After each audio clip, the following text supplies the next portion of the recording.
উৎসব হোক লিখে ফেসবুকে একটি স্ট্যাটাস দিয়েছেন জুলাই আন্দোলনের অন্যতম সমন্বয়ক ও অন্তর্বর্তী সরকারের যুব ও ক্রীড়া মন্ত্রণালয়ের উপদেষ্টা আসিফ মাহমুদ সজীব ভুঁইয়া।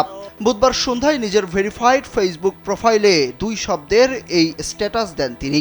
তবে এই স্ট্যাটাসের মাধ্যমে তিনি ঠিক কী বোঝাতে চেয়েছেন সেটা পরিষ্কার করেননি আসিফ মাহমুদ।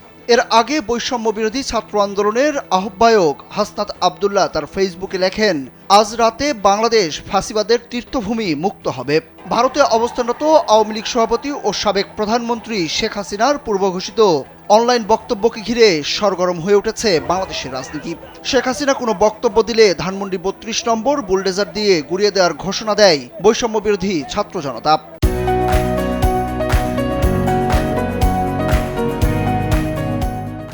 এই কর্মসূচিকে সমর্থন দিয়ে অনেকেই ফেসবুক স্ট্যাটাস দিয়েছেন। কেউ লিখেছেন, থাকবে না ফাঁসিবাদের আতুরঘর ধানমন্ডি 32 নম্বর, থাকবে না। এছাড়া বুলডেজার মিছিলের একটি পোস্টার ছেয়ে গেছে সামাজিক যোগাযোগ মাধ্যম। ধানমন্ডির 32 নম্বর বাড়িতে মিছিল নিয়ে ঢুকে পড়েছে ছাত্র জনতা। ভারতে অবস্থানরত আওয়ামী লীগ সভাপতি ও সাবেক প্রধানমন্ত্রী শেখ হাসিনার পূর্বঘোষিত অনলাইন বক্তব্যকে ঘিরে উত্তেজনাকর পরিস্থিতিতে ছাত্র জনতা মিছিল নিয়ে সেখানে ঢুকে পড়ে। এরই মধ্যে 32 নম্বরে মিছিল নিয়ে বিক্ষোভ করছেন তারা, দিচ্ছেন নানা স্লোগানও।